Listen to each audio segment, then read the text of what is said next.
siap ni. Tak lama lagi ni baru pukul 12.30. Okey, saya pun tahu bulan Ramadan nak ajak bui.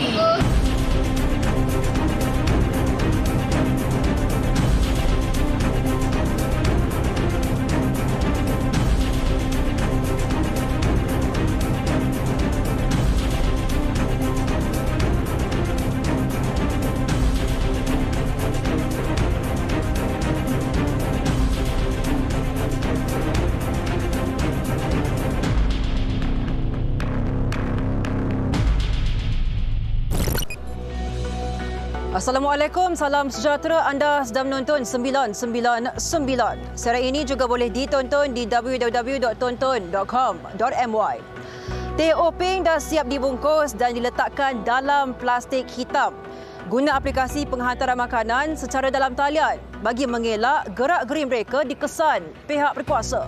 Modus operandi itu dikesan Majlis Perbandaran Kota Baru MPKB terhadap seorang peniaga gerai makan yang melanggar syarat lesen ketika bulan Ramadan. Saksikan perinciannya bersama wartawan Arisha Khalid.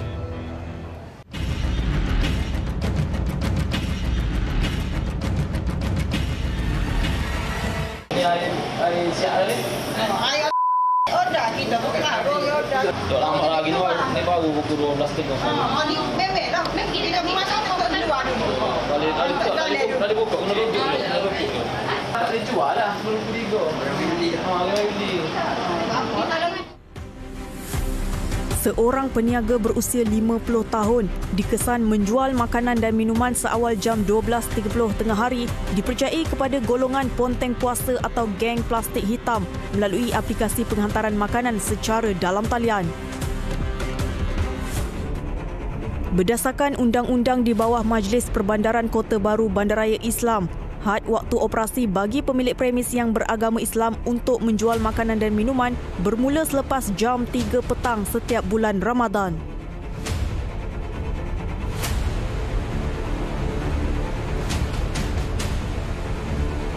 Justru itu, pihak MPKB BRI menjalankan pemantauan bagi mengesan individu yang melanggar syarat lesen.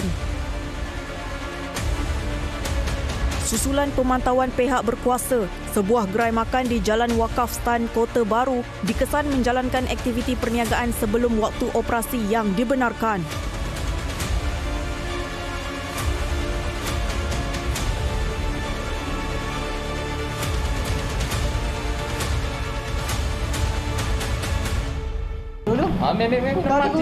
Mati syarat dia gitu. Syarat dia tak dijual begitu. Memang lah. Ni masuk awal, ni masuk dah. 10 saya bawa mari. Pukul 5 mari. Bisa dah. Masuk cepat. Bisa kan? Okey. Saya pun tahu bulan Ramadan nak ajak bui. Saya tahu. Pukul 10, pukul 9. Kita tak lain kuih resah dah. Tak setuju atau nak buka puasa. Tak apa dah, semua lah kena pergi. Tak apa dah. Bukan mari sekarang dah pun begini. Tak Gini gini kok. Tengok tu bilu. Yang gini aku tu mari. Oh, dulu tu mungkin dia silap royak ke. Tak bukan lagu tu syarat dia. Sebab dulu dia ya. Dia boleh buka separuh, boleh masuk dalam. Jual tak? Lagu tu tak apa. Pasal kan tidak masa mana nak masak. Nyanyi kita apa pahal lagu tu. Sebab tu gitulah dulu. Kan pasal lagu ni memang terbuka tu kan. Lagu tu kan kita tutup. Dia tutup sebelum itu. Walaupun cuba menafikan tindakannya, helah mereka terbongkar selepas dikesan menggunakan aplikasi penghantaran makanan secara dalam talian bagi urus niaga jual beli. Pukul 10. Pukul 10 baru main masuk. Kalau ni main pukul 12 ke 1 ada saya nak masuk. Saya tak ada tak jual nasi lagi. Sebab saya nasi kukus saya jual luar. Saya jual luar nasi kukus. Ya, siap kita pokok ada. Dia dah gowok. Dia dah Kalau pukul tak ada tu ada pukul 9 lebih lah. Mana? Oh ni baru ada saat ni kita pergi ke. Saat ni ada saat ni kita baca kita lalu lah. Kita lalu kira nanti tahu hari ambil macam mana dalam itu je 18 minit ke apa. Yang order pukul 10, 11 tu dah hantar lah, dah jaya hantar lah. 10 belah ada lagi ni baru masuk baru saat ni. Kat tengok saat ni kan baru masuk. Sikit tu dia dalam 18 minit kita sampai tapi tak tahu lagi macam mana sampai lah. Ada lebih ada tu. Tapi dah siap masak untuk hantar lah. Mungkin dia buka air dia dah. Ambil makanan sekali lah. Makan tak lagi. Tapi nak hantar lah tadi. Lagi tengok dulu. Dia buat gitu kan. Siap. Tak hari kita cancel lah dah tadi. Dia cancel kan? Kita cancel. Jangan win lah, jangan kau. Okey.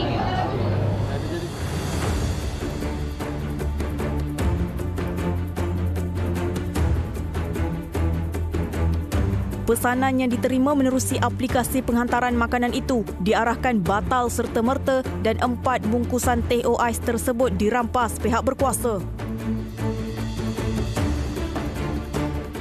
Lepas tu, macam kalau orang nak numpah banyak tu, saya boleh buat macam mana? Nak tanya awak. Buat boleh. Buat pukul 8 pagi pun boleh. Cuma jual aja tak boleh. Contohnya, macam kalau orang nak buat, ratus-ratus, saya pasal kena buat luar.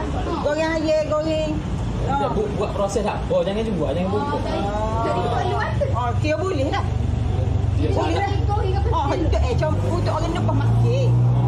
Kalau kita buat awal tu tak apa lah. Buat tak apa. Jangan jual, jangan bungkus. Beres.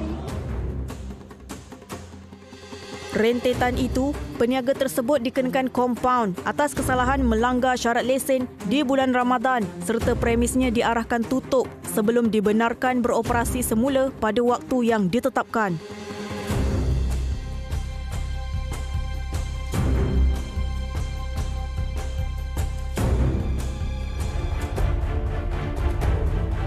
Dalam pada itu, operasi bersepadu Ramadan yang turut membabitkan Jabatan Hal Ehwal Islam Negeri Kelantan, Jabatan Kebajikan Masyarakat, Jabatan Imigresen Malaysia serta Polis Diraja Malaysia turut menjalankan pemantauan di Bazar Ramadan bagi memastikan peniaga serta pengunjung mematuhi etika yang ditetapkan.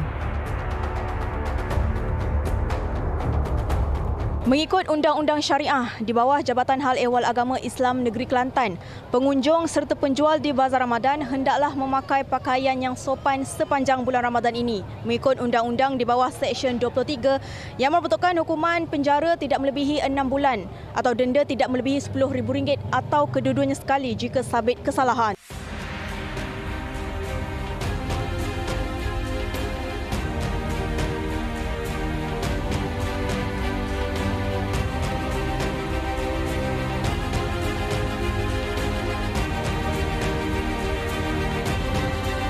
Tidak patut berlaku sebegitu kerana bila kita bagi lesen untuk mereka berjual ni, kita telah pun mengadakan syarat terperinci apa yang dia boleh buat dan apa yang tidak boleh buat.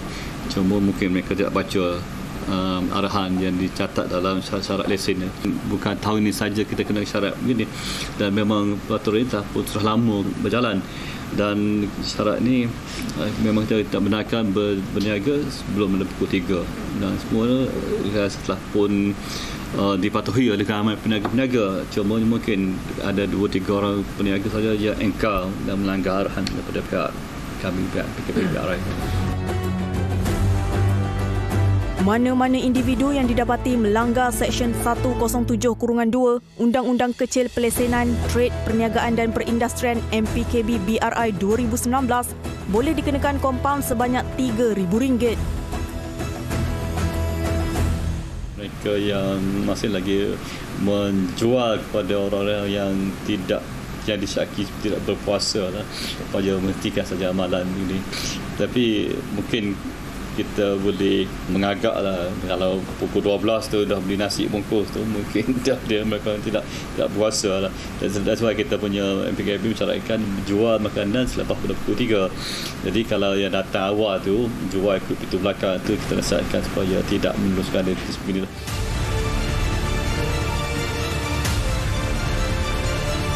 Laporan Arisha Kalim, 999. Keluar. Berapa orang tu? Keluar.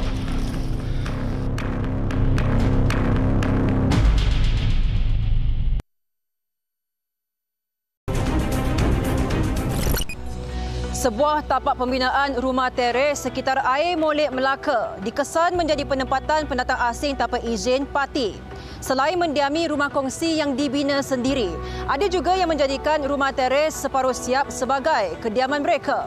Saya bersama wartawan Ainul Abdul Rauf menyertai Op Sapu yang digerakkan pasukan Jabatan Imigresen Malaysia Negeri Melaka bagi membanteras kegiatan parti di kawasan tersebut.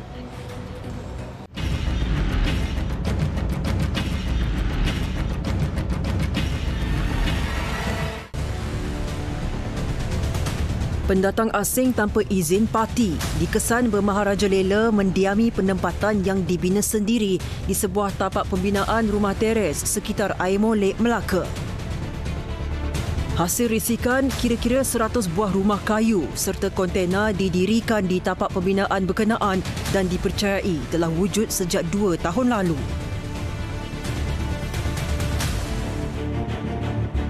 Susulan itu, satu operasi khas digerakkan Jabatan Imigresen Malaysia Negeri Melaka bagi membantras parti di penempatan terbabit. Dia laluan masuk dia untuk parti dia 1 sampai 4. Sehingga di poin untuk pecah tu, dipecah di sembang tu. Nanti poin dia akan maklum. Okey, masing-masing ke poin tu masing-masing. 1, 2, 3, 4. Nanti poin dia akan agung kan. Yang tersuai daripada luar ni tak dapat tak ikut di poin tu. Nanti sampai kita dah pergi, okey, poin kita dah boleh selesai. Laluan tidak rata serta kawasan persekitaran yang gelap antara cabaran yang dihadapi pihak berkuasa ketika menuju ke lokasi sasaran.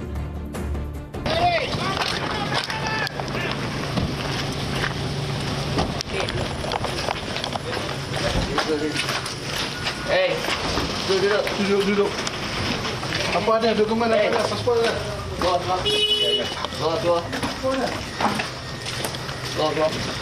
Duduk satu tempat lu. Dua tempat lu. Duduk sini. Dia baru bos. Ambil. Kau ada pasport ke? Pasport? Ada. Duduk terus.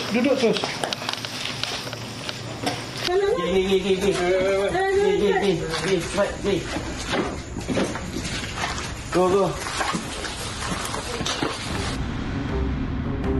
Majoriti penduduk warga asing di penempatan ini dipercayai bekerja sebagai buruh binaan bagi projek perumahan teres yang sedang dibangunkan sebuah syarikat swasta. Kita turut menemukan salah sebuah kontena di sini yang dijadikan sebagai kedai runcit di mana terdapatnya bahan makanan, perkakas masakan dan juga wang shilling yang difahamkan terdapatnya satu transaksi jual beli di sini untuk melengkapi kehidupan pekerja warga asing yang menetap di kawasan ini. Rata-rata rumah kongsi yang diperiksa pihak berkuasa di penempatan terbabit didiami kira-kira 2 hingga 5 orang penghuni warga asing. Ketika serbuan, beberapa parti didapati cuba bersembunyi di dalam longkang serta bahagian bawah rumah semata-mata ingin meloloskan diri daripada ditahan pihak berkuasa.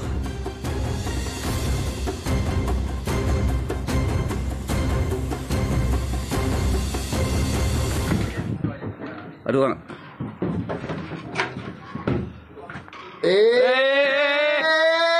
Kau keluar. Kau keluar.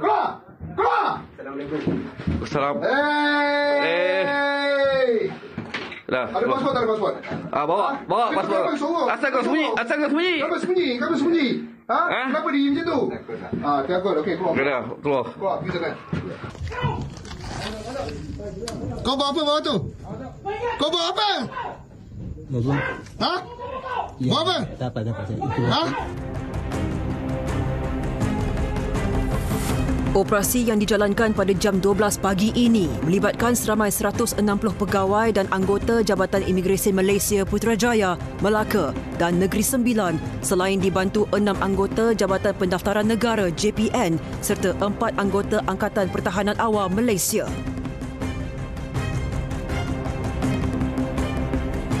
Tengok belah sana. Keluar. Berapa orang tu? Keluar. Keluar. Keluar.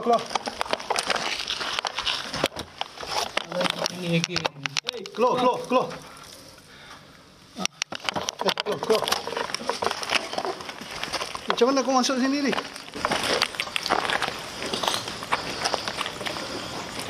Pasport ada? Sudah ada kedai. Rumah. Kenapa kau lari? Iya. Tak, kenapa lari? Pasport ada kenapa lari? Saya baru malai. Ada pasport, ada rumah. Rumah. Susulan itu, lelaki warga asing berusia 30 tahun terbabit disoal mengenai kegiatannya di penempatan berkenaan. Dah berapa lama dah kat sini? Baru bila? Berapa lama? Bulan. Berapa bulan? 8. You buat kerja apa sini? baru Kerja apa? Tak tahu. Okey. tak.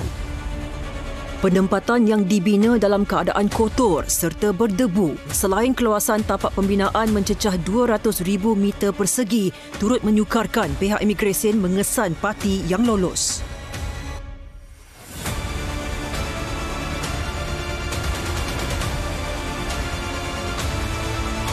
Namun, kecekapan pihak berkuasa ketika serbuan berjaya menahan hampir kesemua parti yang mendiami penempatan terbabit. Selepas menggempur keseluruhan kawasan ini, kita mendapati bahawa terdapatnya beberapa unit perumahan yang masih dalam pembinaan dipercayai untuk tujuan komersial telah pun didiami oleh mereka, pekerja warga asing. Sementara ia disiapkan. Anda boleh saksikan sendiri keseluruhan rumah ini dijadikan rumah mereka dan terdapatnya beberapa kenderaan yang juga diletakkan di sini tapi tidak pasti milik siapa.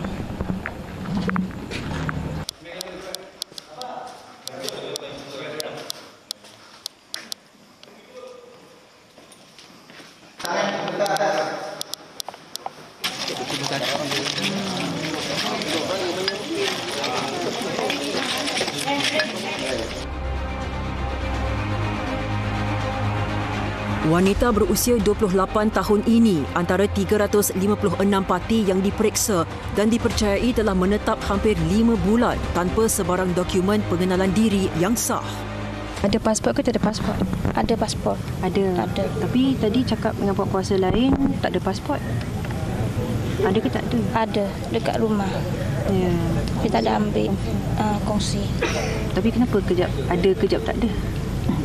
Lupa. Ada. Pasport dengan awak ke dengan majikan? Tak, pasport saya sendiri. Awak pegang. Kerja apa? Kerja plaster. Satu rumah berapa orang? 2 orang saja. Saya sama suami. Awak dengan suami? Tu rumah siapa yang bagi? Bos bagi ke buat sendiri? Buat sendiri. Jadi awak Elektrik ambil daripada mana? Bos bagi. Operasi terbabit digerakkan susulan aduan yang diterima daripada penduduk setempat serta risikan pihak Jabatan Imigresen Negeri Melaka selama 2 minggu. Ini Wak ni kau kena jaga ni. Ini kuat lari ni. Kau dari tadi kau lari kau. Mari sini. Kau sini. Kau pergi sana. Kau jangan pegang aku. Pergi sana. Pergi sana. Ini lari. Sini masuk. Di belakang. Ada satu.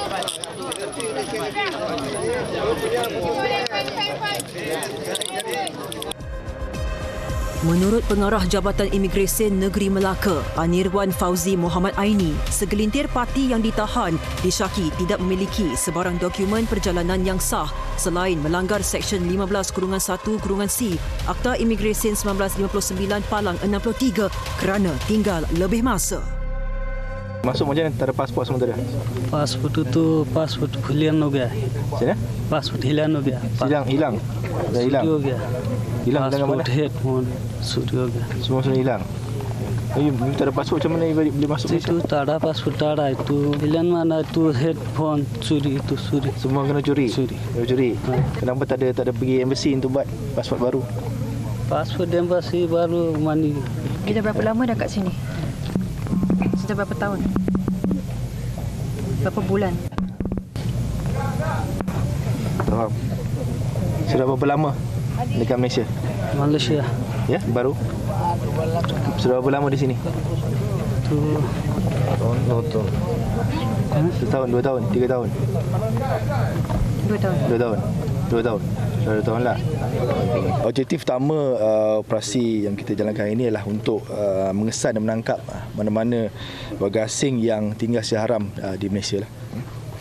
Penempatan ini dipercayai didiami oleh warga asing dari Indonesia, Bangladesh, Myanmar dan Pakistan. Semasa pemeriksaan serbuan terdapat kejadian yang di mana parti cuba menyorok di longkang dan juga ada yang bersembunyi di bawah rumah kongsi yang mereka diami.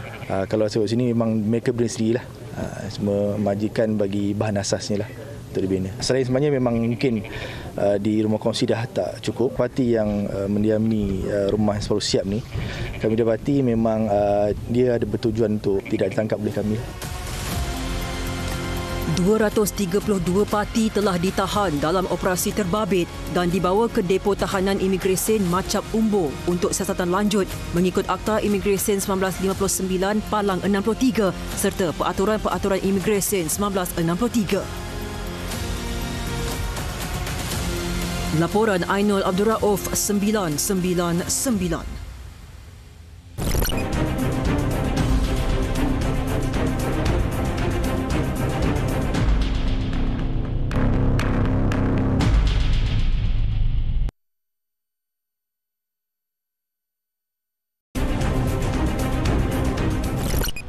Seorang pelajar lelaki berusia 17 tahun ditemui maut dalam keadaan terbaring di atas lantai dengan kesan kecederaan serta lebam di beberapa bahagian badan pada 22 Mac lalu. Kejadiannya berlaku di bilik asrama sebuah kolej vokasional sekitar Lahad Datu Sabah, membuka tirai rangkuman kejadian jenayah seminggu 999.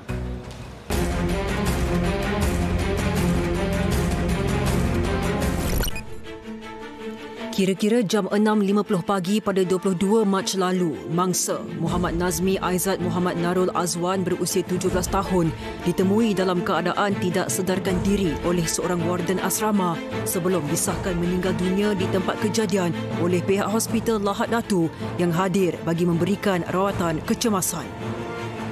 Punca kejadian dipercayai akibat perselisihan faham antara mangsa dengan beberapa pelajar lain yang menghuni asrama berkenaan melibatkan kes kehilangan wang dan mangsa telah dipukul oleh suspek gara-gara dituduh mencuri wang terbabit. Susulan itu, mayat mangsa dihantar ke Jabatan Forensik Hospital Lahad Datu untuk dibedah siasat. Manakala 13 pelajar lelaki berusia lingkungan 16 hingga 19 tahun yang disyaki terlibat dalam kes terbabit telah ditahan pihak polis. Kesemua suspek direman selama 6 hari sehingga 29 Mac depan untuk membantu siasatan mengikut Seksyen 302 Kanun Keseksaan kerana membunuh. Jenazah pelajar kolej vokasional terbabit selamat dikebumikan di tanah perkuburan orang-orang Islam Silabukan Lahad Datu jam 9 malam pada 23 Mac lalu. Sementara itu, di Kajang, Selangor, seorang anggota polis berpangkat korporal maut dipercayai dipukul orang awam dalam satu kejadian pertengkaran di sebuah pangsapuri sekitar Taman Impian Indah kira-kira jam 3 pagi pada 23 Mac lalu. Hasil bedah siasat, mangsa berusia 34 tahun yang berkhidmat bersama kontingen Kuala Lumpur dipercayai meninggal dunia disebabkan kecederaan parah di kepala akibat hentakan. Susulan itu, pihak polis telah menahan 5 individu lelaki berusia lingkungan 20 hingga 30 tahun dan masih mengesan beberapa lagi suspek dipercayai terlibat dalam kejadian berkenaan. Kesemua suspek direman selama 7 hari sehingga 30 Mac depan untuk siasatan lanjut mengikut Seksyen 302 Kanun Keseksaan. Mayat seorang lelaki tanpa identiti dengan kesan terbakar lebih 90% ditemukan di kawasan kebun kelapa sawit sekitar Bukit Karong, Semeling pada 22 Mac lalu. Mayat terbabit ditemukan dalam keadaan meniarap oleh seorang penjaga kebun buah-buahan kira-kira jam 11 pagi dan dipercayai meninggal dunia kurang 24 jam sebelum ditemukan ekoran belum berbau. Sejurus pemeriksaan di lokasi kejadian, pihak polis kemudiannya membawa mayat berkenaan ke Hospital Sultanah Bahiyah Al-Ustar untuk dibedah siasat. Pihak polis masih menjalankan siasatan dan kes diklasifikasikan sebagai mati mengejut sementara menunggu keputusan proses bedah siasat.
Baru-baru ini tular di media sosial sebuah rakaman memaparkan seorang lelaki mencuri 2 telefon bimbit di sebuah premis barangan elektronik sekitar Subang Jaya, Selangor.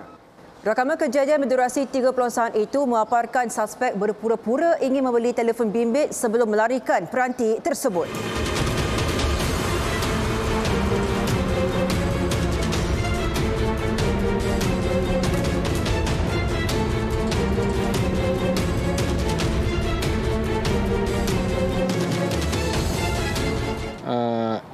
Itu bukan satu alasan lah, sebab apapun ini adalah satu kesalahan, pihak berwajib perlu ambil tindakan tegas lah terhadap pelaku seperti inilah.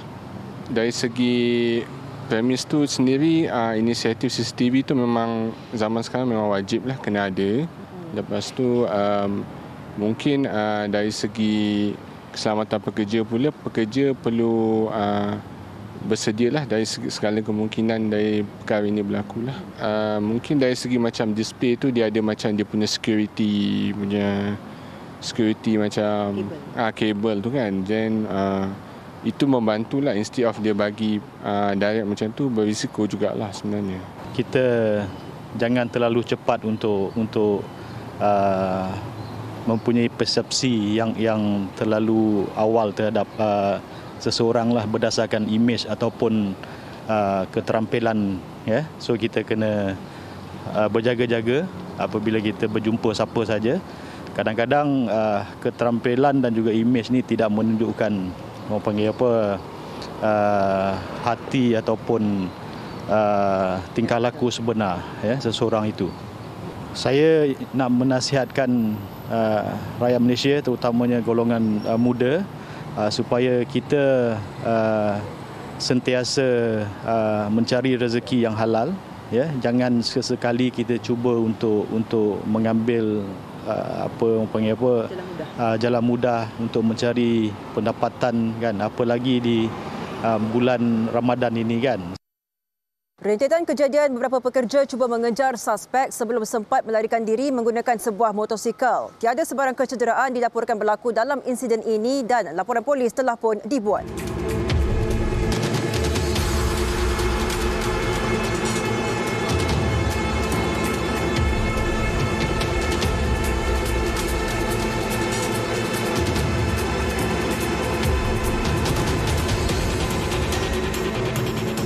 Kalau saya tengok video viral ni, saya boleh cakap, saya sangat yakin bahawa dia ada persediaan sebelum dia melakukannya. Kalau tengok gerak-gerinya, maka kita boleh tahu seseorang itu bukan jadi dengan niat lah, kan? Tapi dia dah datang ke tempat tu sebelumnya, kan? Barangkali sekali atau dua kali dia datang nak tengok kekuatan tempat tu macam mana, jalan keluar masuk, jadi dia dah buat research dia dulu. Kemudian apabila dia dah memasuki premis yang dia tahu bila saatnya orang tak ada, ya, bila kelemahannya, titik lemah dia tu, maka pada masa itulah dia bertindak. Tapi itu pun kalau tengok daripada video yang tengah viral ni, ya, dia tengah berfikir lagi nak buat ke tidak, dia belum buat keputusan lagi, ya. Sampailah satu ketika bila tingkap tu terbuka, window of opportunity, ya, terbuka. Pada masa itu baru dia ambil dan lari. Yang ini kita boleh tengok dengan nyata. Tapi yang orang tak nampak ialah sebelum kejadian ni, gerak-geri dia pada saya menunjukkan bahawa dia telah membuat persiapan dan persediaan secukupnya sebelum melakukan jenayah itu. Kalau kita tengok sudut pula, kita tengok sudut CCTV, ia boleh ditambah baiklah. Pasal kebanyakan CCTV ni bila taruh dekat teller tu, dia nak tengok sama ada juruwang ni ambil duit ke kebas duit ke. Bukan nak tengok pelanggan. Jadi kalau misal ada keadaan kita macam ini, kalau boleh tambah atau ubah kedudukan CCTV tu supaya dia menghadap, ya, ke dalam. Jadi apabila seorang tu berlari keluar, kita dapat imej yang jelas dan ini akan membantu pihak berkuasa.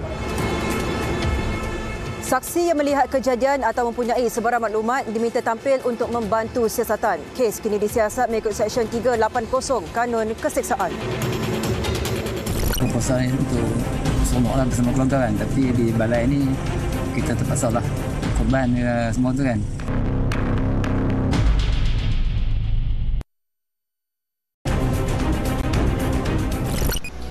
Bukan sahaja berdepan dengan bahang cuaca dan api, malah perlu memikul bebanan sehingga 90 kg ketika operasi kebakaran dijalankan.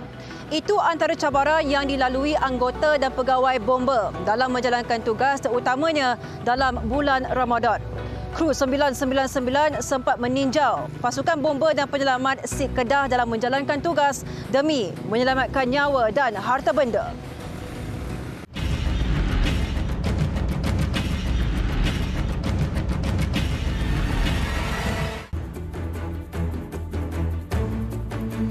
Memikul tanggungjawab sebagai pasukan penyelamat utama negara, Jabatan Bomba dan Penyelamat Malaysia terus maju dalam menjalankan tugas dengan lebih efisien. Kru 999 berada di Balai Bomba SIG Kedah bagi meninjau tugasan pasukan penyelamat ini dalam menjalankan tugas yang diamanahkan ketika bulan Ramadan. Demi memberikan khidmat sebaris dengan anggota yang lain, seorang anggota tunggal wanita, Nur Dalila Ghazali, 35 tahun, meneruskan rutin tugasan seperti anggota lelaki yang lain. Baginya, rutin tetap sama, namun mental dan fizikal perlu kuat dalam berhadapan cabaran semasa menjalankan operasi pada bulan Ramadan. Kita kena buat jugalah, sama macam lelaki. Macam mana dia buat, kita pun kena buat juga. Sebab kita dilatih macam tu, tak ada beza. Lelaki perempuan tak ada beza. Sama saja raja kena buat yang tu. Teruk ke tak teruk ke, kena naik bukit tak naik bukit, semua sama. Tak ada beza situ.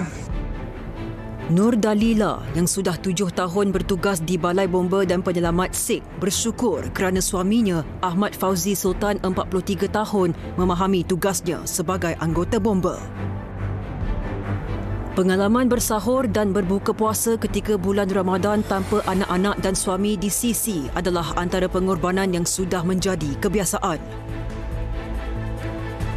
Ini kerana tugasnya mengikut giliran shift dan ada kalanya tidak sempat pulang pada waktu berbuka sememangnya sudah sebati dengan dirinya walaupun tanggungjawab itu perlu dipikul sebagai seorang isteri dan ibu kepada 4 orang anak.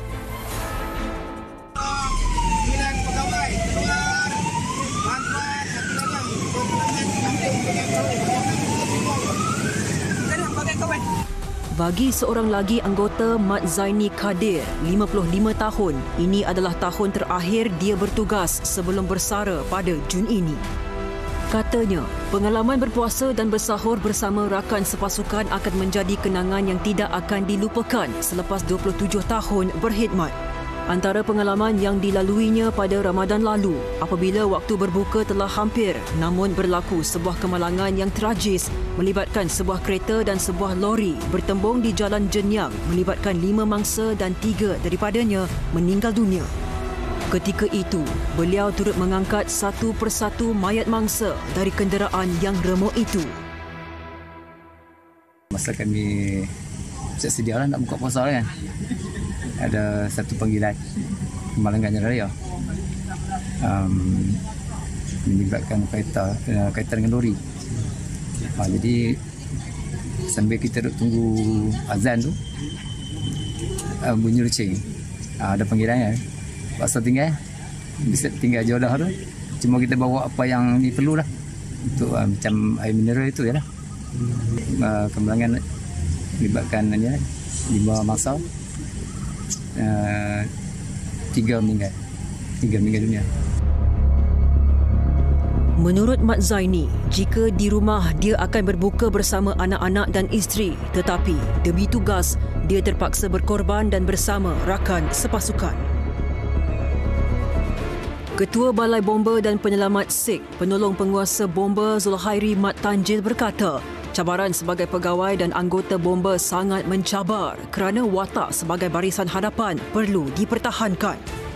Disiplin yang tinggi perlu diterapkan kepada setiap anggota sebagai jati diri ketika berhadapan saat yang getir. Tanggungjawab sebagai seorang pegawai bomba sebenarnya bukan mudah.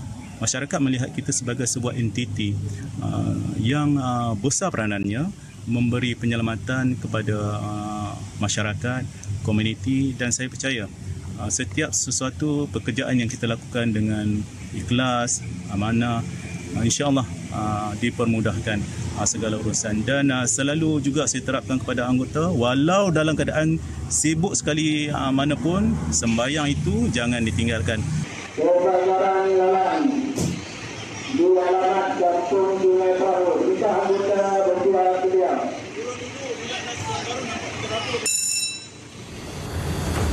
Ketika penggambaran sedang dijalankan, balai menerima panggilan kecemasan melibatkan kejadian kebakaran terbuka kawasan belukar berhampiran kawasan penduduk. Zulhairi yang turut sama dalam operasi itu mengakui cabaran musim kemarau dan kering di Kedah ketika ini antara cabaran yang terpaksa ditempuh anggota dalam bulan Ramadan.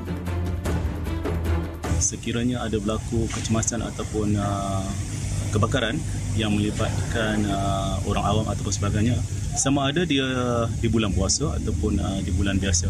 Cuma cabarannya kalau di bulan puasa ni seperti yang sedia maklum, kita sedikit letih.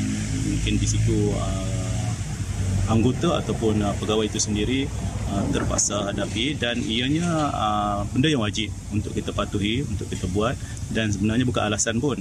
Dan kadang-kadang ianya sebagai satu motivasi kepada kita sebenarnya untuk melatih diri kita dalam keadaan lapar ataupun dahaga, di mana apa yang kita dapat pada hari ini pun sebenarnya ada yang lebih susah lagi untuk orang lain. Menurut Zulhairi yang hampir setahun menjadi watak utama di Balai Sikh, suasana bulan Ramadan di sini agak berbeza dengan balai bomba lain yang berada di kawasan bandar. Katanya antara menu makanan yang sering dimasak oleh anggotanya ialah ayam bakar dan nasi dalam buluh menggunakan daun larik.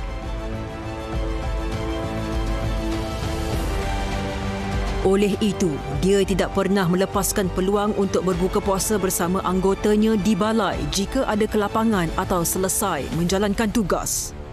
Kali pertama untuk berbuka puasa dengan hidangan yang saya belum pernah rasa lagi. Mungkin tempat lain tu lain dia punya istimewanya, tapi di Sikh ni saya dapat justifikasikan sebagai satu lokasi yang menarik. Contohnya hidangan ataupun menu pada hari ini, kita menggunakan nasi yang dibungkus di dalam daun larik dan dikombinkan dengan ayam bakar dan juga air asam. Apa yang menariknya, penyediaan menu itu contohnya pada hari ini dilakukan oleh anggota saya sendiri dengan semangat kerjasama, semangat setia kawan dan kerja berpasukan. Dan mungkin setahun hanya sekali kita melalui proses yang orang kata Ramadan, yang orang kata yang kita hargai, yang kita sangat cintai, dan kalau boleh orang kata dapat sama-sama menikmati. Bukan erti orang kata dalam bulan puasa saja ataupun menu itu saja, tapi orang kata keberkatan, kerahmatan di sepanjang bulan Ramadan itu.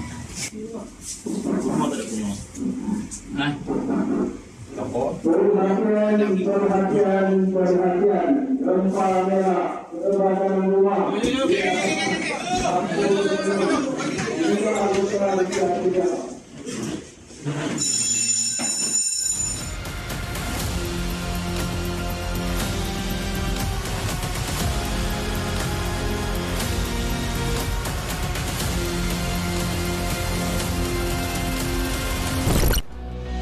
Terima kasih bersama kami sehingga ke penghujung rancangan. Jangan lupa untuk catch up semula siaran 999 di aplikasi Tonton dengan memuat turun dan langgan sekarang. Dengan itu kita jumpa lagi di minggu hadapan. Assalamualaikum dan selamat malam. Ingat, jenayah membawa padah.